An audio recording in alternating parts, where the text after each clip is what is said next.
From 2009 to 2017, 306 people faced the death sentence in the United States during the presidency of Barack Obama. This video will explore the final words of 18 of the men and women who were executed across 7 different states and the crimes that led to their executions. 1. Frank Moore. In January 1994, Moore was convicted of the shooting and killing of 23-year-old Samuel Boyd and 15-year-old Patrick Clark outside of the San Antonio nightclub, Wheels of Joy Club, at 2803 East Houston. Following an argument with Moore inside the nightclub, both victims were shot with a .30 caliber rifle as they sat in a car outside. Boyd was shot in the chest, and Clark was shot in the head. Both died at the scene. Moore reportedly went on to threaten to kill family members of witnesses if they cooperated with the police investigation prior to his arrest. He had previously gone to prison on 3 separate occasions, once for attempted murder and twice for charges related to the possession and delivery of cocaine. On January 21, 2009, Moore was executed by lethal injection in Bexar County, Texas. When asked for his final words, he said, "I would like to say that capital self-defense is not capital murder. I would like to make a statement to my wife and family. Thank you for your support. I love you, Roxanne K. Thank you, St. Gabriel's Church. Sylvia, I appreciate you and thank you. All right, Warden." After ending his official statement, he told his mother he loved her. 1. Darwin Desmond Brown. State, Oklahoma. In February 1995, Brown and 3 other men were convicted of killing store clerk Richard Yost during the robbery of a Quick Trip store in Tulsa, where Yost worked. Yost's bound and battered body was discovered by a customer in the store's walk-in refrigerator in a pool of blood, milk, and beer. A store surveillance video and audio recording indicated that Yost remained conscious for over 2 minutes, during which he was struck 54 times with a metal baseball bat.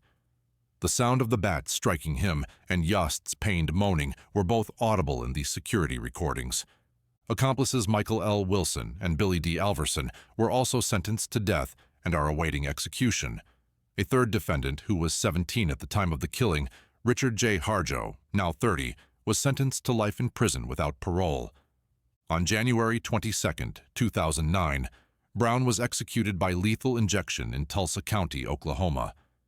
Prior to his execution, he received a final meal consisting of, at his request, barbecue ribs, chopped beef, hot links, baked beans, plain potato chips, coconut donuts, and chocolate milk.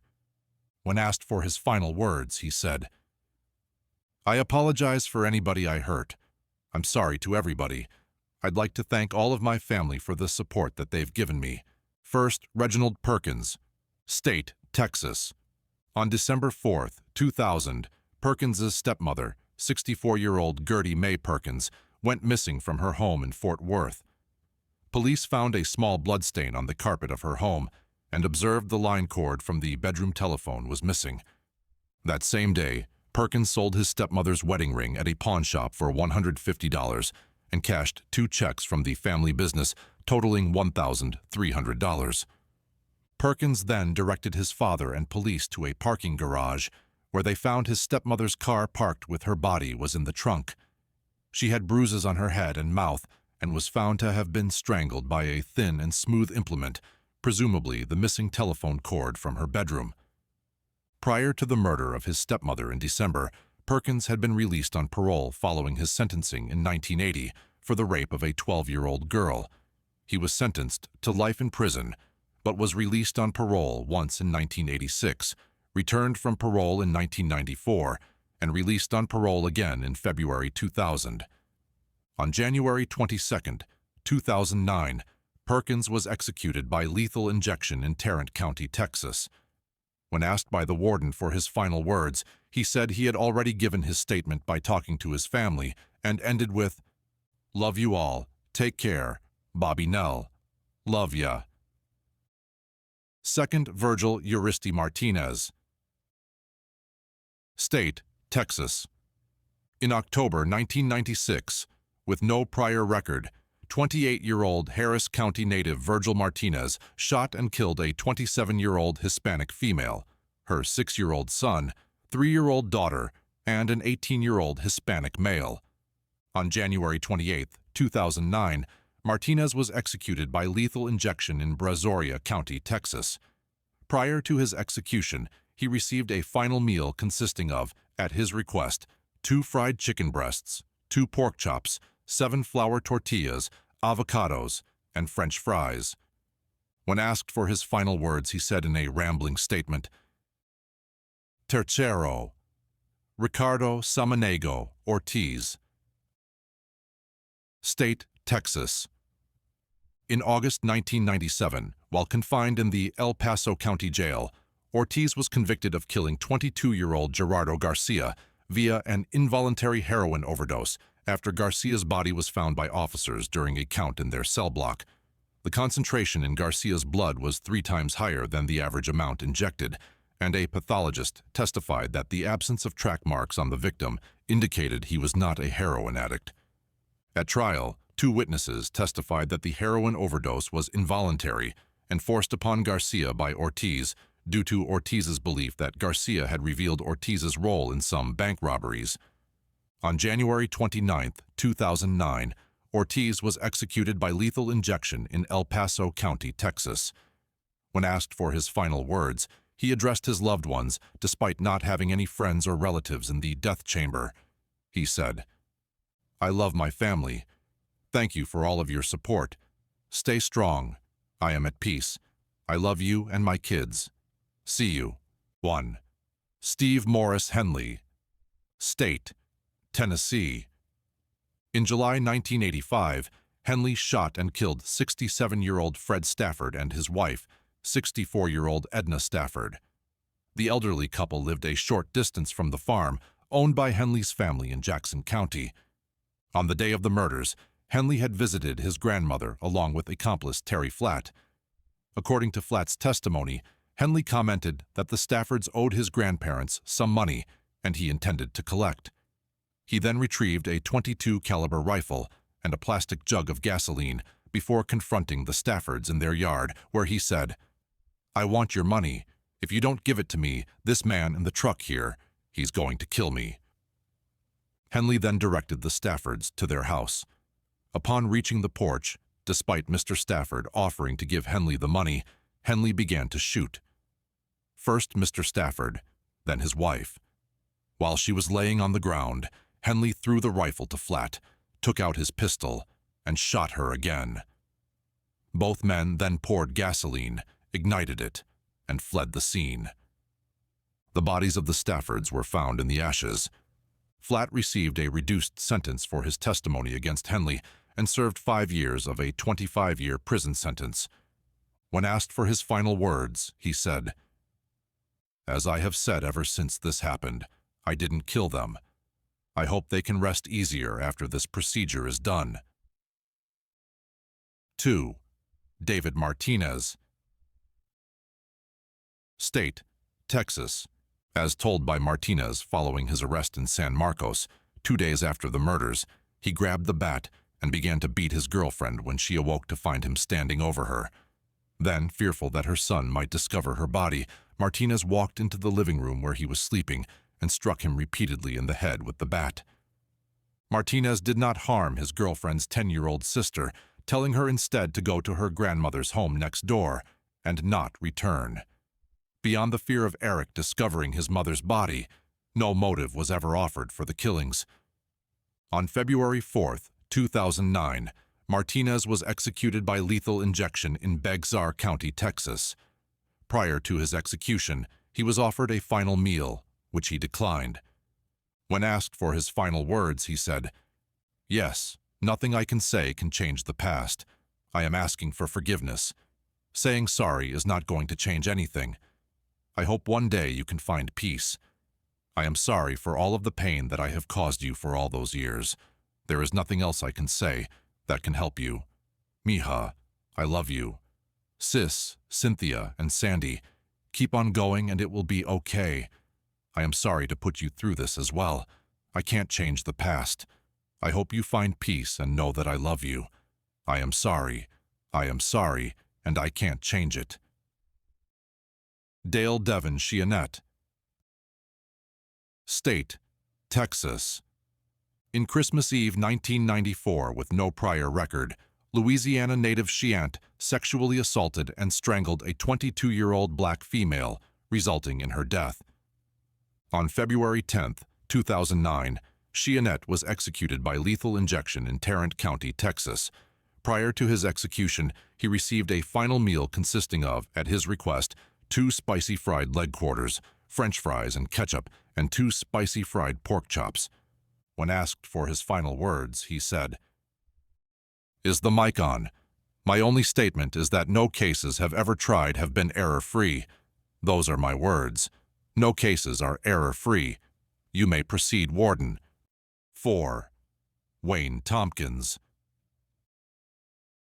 State, Florida.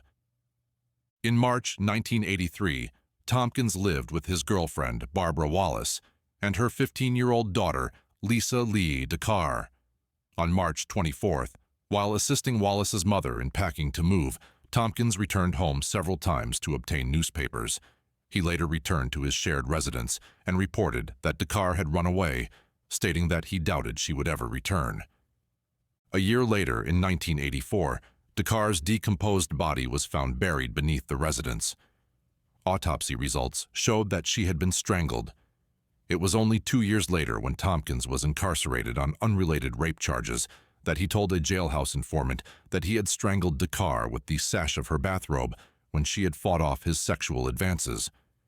On February 11, 2009, Tompkins was executed by lethal injection in Hillsborough County, Florida. Prior to his execution, he received a final meal consisting of, at his request, fried chicken and a banana split ice cream. When whether he had a final statement, he said, "I am good." 1. Danny Joe Bradley. State, Alabama.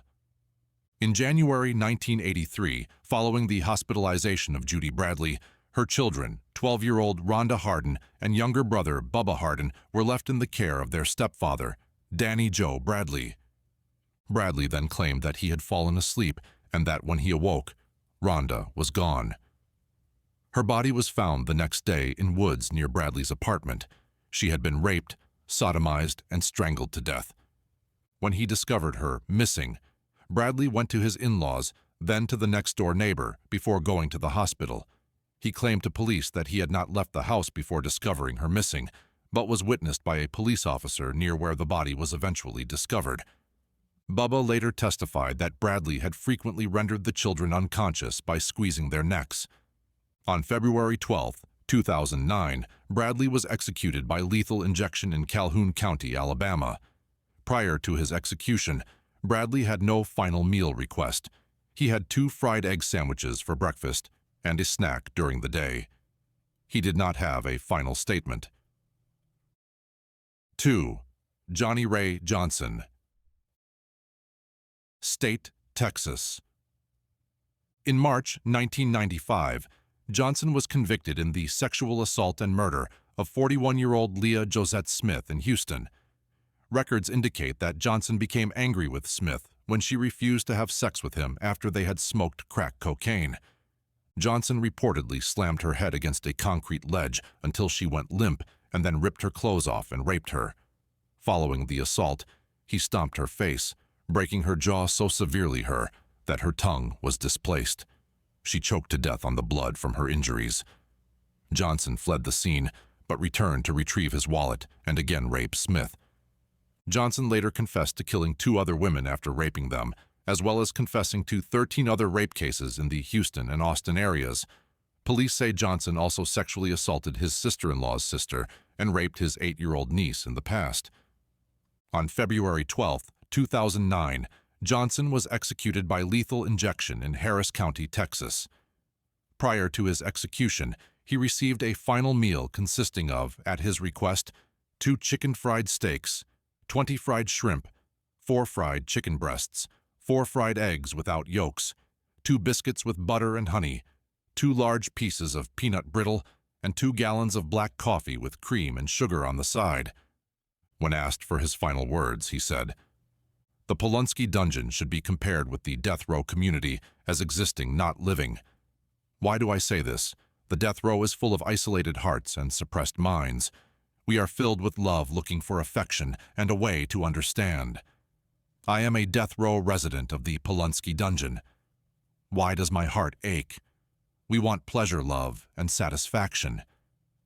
The walls of darkness crushed in on me. Life without meaning is life without purpose, but the solace within the Polunsky dungeon, the unforgiveness within society, the church pastors and Christians, it is terrifying. Does anyone care or who I am? Can you feel me, people? The Polunsky dungeon is what I call the pit of hopelessness. The terrifying thing is the U.S. is the only country that is the only civilized country that is free, that says it will stop murder and enable justice. I ask each of you to lift up your voices to demand an end to the death penalty. If we live to the Lord. If we die to the Lord. Christ rose again, in Jesus' name. Bye, Aunt Helen, Luis, Joanna, and to all the rest of y'all. You may proceed, Warden. After which he began singing. 3rd Edward Nathaniel Bell. State, Virginia.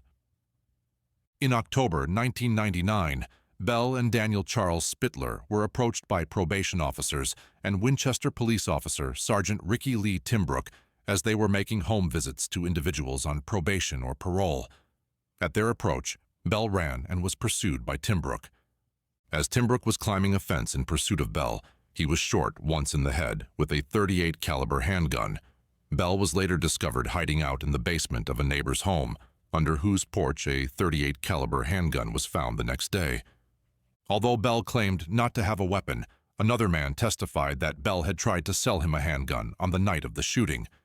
Timbrook had arrested Bell twice before, and Bell had reportedly told others that he would like to see Timbrook dead. On February 19, 2009, Bell was executed by lethal injection in Frederick County, Virginia. Prior to his execution, Bell did not request a final meal and was served the same food as his fellow inmates. When asked for his final words, he said, "To the Timbrook family, you definitely have the wrong person. The truth will come out one day. This here, killing me, there's no justice about it." First, Luke A. Williams III. State, South Carolina. In June 1991, the bodies of Williams' 39-year-old wife, Linda, and their 12-year-old son, Sean, were found in the family van just across the state line into South Carolina. The van had been driven into a tree in what appeared to be a botched attempt to stage an accident. The bodies had then been doused in gasoline and set on fire. Autopsies revealed that Linda had been beat to death and Sean had been strangled to death. It was discovered later on that Williams had secretly insured his wife and child just weeks before their deaths, totaling to a payout of $525,000 from several policies with Williams as the sole beneficiary. Sometime prior to the deaths of his wife and child, Williams filed for bankruptcy protection. He was unemployed with a history of living off insurance settlements for injuries and accidents and had run out of money.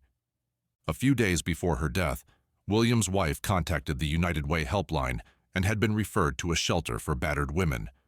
The shelter's phone number, scrawled on a torn slip of paper, was still in her purse when her body was removed from the burnt van. On February 20, 2009, Williams was executed by lethal injection in Edgefield County, South Carolina. Prior to his execution, he received a final meal consisting of, at his request, fried chicken, steak, baked potato with sour cream and butter, a tossed salad, cranberry sauce, peach cobbler, fried turkey, and ketchup. He did not have a final statement. 2. Willie Earl Pondexter, Jr. State, Texas. In October 1993, Pondexter was convicted of burglarizing the Clarksville home of 85-year-old Martha W. Lennox and fatally shooting her in the head. Lennox was sleeping when Pondexter and at least one accomplice broke into her home at 601 West Broadway. After shooting the woman with a 9mm pistol, Pondexter and his accomplice took $18 from her purse and fled in her car. On March 3, 2009, Pondexter was executed by lethal injection in Red River County, Texas. Prior to his execution, he received a final meal consisting of, at his request, 2 fried chicken legs, 2 fried chicken thighs, macaroni and cheese, biscuits, peach cobbler, and lemonade. When asked for his final words, he said, "Well, first I want to say, they may execute me, but they can't punish me because they can't execute an innocent man. I am not mad. Jack Harrington, I am not mad. You were given a job to do, but that's neither here nor there. I am not mad. I am disappointed by the courts. I feel like I was upset and let down by them. But that's okay. I just played the hand that life dealt me. Look at my life and learn from it. I am very remorseful about what I did. I apologize. To my kids, Daddy loves you. Irene Wilcox, thank you. It's been a long journey. Thank you for being there. Tell Jack hello. I know I am wrong, but I am asking y'all to forgive me." 3. Kenneth Wayne Morris. In May 1991, Morris was convicted in the robbery and murder of James Moody Adams in Houston, Texas. Morris and 2 accomplices, Orlena Ayers and Christopher Montez, kicked in the door to Adams's shared home with his wife, while the couple was sleeping in an upstairs bedroom. Adams awoke at the noise and confronted the intruders, who demanded firearms. Adams told them he had no firearms in the house, but offered instead to hand over all his money, approximately $1,800. However, after Adams provided the cash, Morris proceeded to shoot him 4 times. Adams' wife was hidden in a closet during the robbery and shooting and remained unharmed. On March 4, 2009, the day of his 38th birthday, Morris was executed by lethal injection in Harris County, Texas. Prior to his execution, he received a final meal consisting of, at his request, fried chicken, fried okra, lemonade, and white cake with lemon icing. When asked for his final words, he said, "Yes, I have to say that I am sorry for all the pain that I have caused you and your family. I only have love in my heart. I hope that you can all forgive me. I pray that you can all forgive me. Thank you for standing by me and being there for me. I am ready to go home. My baby, I will always be with you. I really am sorry." 1. James Edward Martinez, State, Texas. In September 2000, in Fort Worth, Martinez fired 27 shots into the vehicle of 29-year-old Sandra Walton and 20-year-old Michael Humphreys, killing them both. Martinez and Walton had dated briefly, during which he reportedly loaned her $1,000, which he demanded quick repayment of after their breakup. Walton gave him a promissory note, but told friends Martinez continued to harass and threaten her. Following this, Walton filed numerous police reports against Martinez, but was unable to get a protective order. While returning from a late-night fast food run, Walton was shot at least 9 times, and Humphreys was hit 8 times. Authorities from shell casings from a high-powered Austrian-made military-type rifle. On the night of the murders, Martinez called longtime friend Casey Ashford several times and drove to the farm where Ashford was staying to deliver a black canvas bag for him to keep. Ashford buried the bag containing what was later determined to be the murder weapon, but later disclosed its location to the police. Furthermore, authorities discovered more than 3,000 rounds of ammunition, bomb-making components, pistols, illegal knives, illegally modified firearms, and books on killing techniques and body disposal in a storage container rented by Martinez. On March 10, 2009, Martinez was executed by lethal injection in Tarrant County, Texas. Prior to his execution, he received a final meal consisting of, at his request, 3 chili cheese hot dogs with extra cheese on the side, fried okra with ketchup on the side, French fries with ketchup on the side, and vanilla Coke, or regular Coke. When asked whether he had a final statement, he said, "Yes, sir. I want to tell my mom that I love her and thank her for everything that she has done for me. Tell my sister that I love her too. Thank her for everything that she has done for me. I hope you can move on after this. I'll be fine. I'll be okay. I love you too. I love you too. Take care, okay? That's all I have to say, Warden. Thank you, sir. 2. Robert L. Newland. State, Georgia. In May 1986, after a night of drinking, Newland appeared at 27-year-old Carol Beatty's home and asked her to come outside. Newland lived across the street with his girlfriend. When Beatty exited her home, Newland attempted to kiss her. She refused and told him to go home. When he again attempted to kiss her, she scratched and slapped him. Newland then drew a knife and slashed her neck and stabbed her repeatedly. In the hospital, shortly before her death, Beatty identified Newland as her attacker. Upon arrest, Newland gave a complete confession. On March 10, 2009, Newland was executed by lethal injection in Oconee County, Georgia. Prior to his execution, he declined a special last meal. Instead, he was served the regular meal tray, which consisted of chicken and rice, carrots, collard greens, rolls, bread pudding, and iced tea. When asked for his final words, he said, "I'm sorry this happened. I wish I could go back to that day. I have no grudges against anybody. I still don't remember what happened, but what happened, happened." A few minutes later, after the death chamber's microphone had been turned off, Newland continued speaking, though his last words were heard only by the warden, security officers, and medical staffers behind the soundproof glass window. Tercero, Luis Cervantes Salazar. State, Texas. In October 1997, Salazar murdered a 28-year-old Hispanic female after crawling through the front window of her private residence and attempting to sexually assault her when she woke up. Salazar then stabbed her multiple times in the chest. Her screaming was heard by her 10-year-old son, who rushed to his mother's aid and was stabbed in the chest once. However, her son was able to get up and run to a neighbor's house and call the police. When they returned to the home, they found the victim unresponsive on the bedroom floor with multiple stab wounds to her chest area. A kitchen knife was lying on the floor by her head. The victim's 2-year-old daughter and 4-month-old baby were also in the bed with her. On March 11, 2009, Salazar was executed by lethal injection in Bexar County, Texas. Prior to his execution, he received a final meal consisting of, at his request, a cheeseburger, a meat pizza, 4 slices of ham or bologna, chicken, 3 pieces of fried fish with lemons, French fries with no skin, a cup of extra olives and pickles and orange or grape juice. When asked whether he had a final statement, he said, "Yes, I do. Thank you for your friendship, Reverend Whiteside, and thank you for your fellowship. God help me to say this statement correctly. I would like to say goodbye to Mom and my brother, sister, Chelsea, Danny, Johnny, Tito, and Sylvia. My heart is going ba, bump, ba, bump, ba, bump.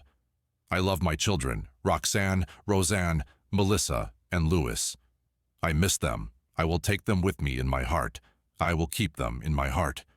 Thank you, Mrs. Dyson, for praying for me, and everyone that has been praying for me. God loves everybody and myself. I can't say this correctly. Let's see. That's all right. I guess that's it. Our Father, who art in heaven, hallowed by thy name. Thy kingdom come, thy will be done, on earth as it is in heaven. Give us this day our daily bread, and forgive us our trespasses, as we forgive those who trespass against us. And lead us not into temptation, but deliver us from evil. For thine is the kingdom, and the power, and the glory, forever and ever. Amen. Lord Jesus, forgive of my sins. Please forgive me for the sins that I can remember. Thank you for watching.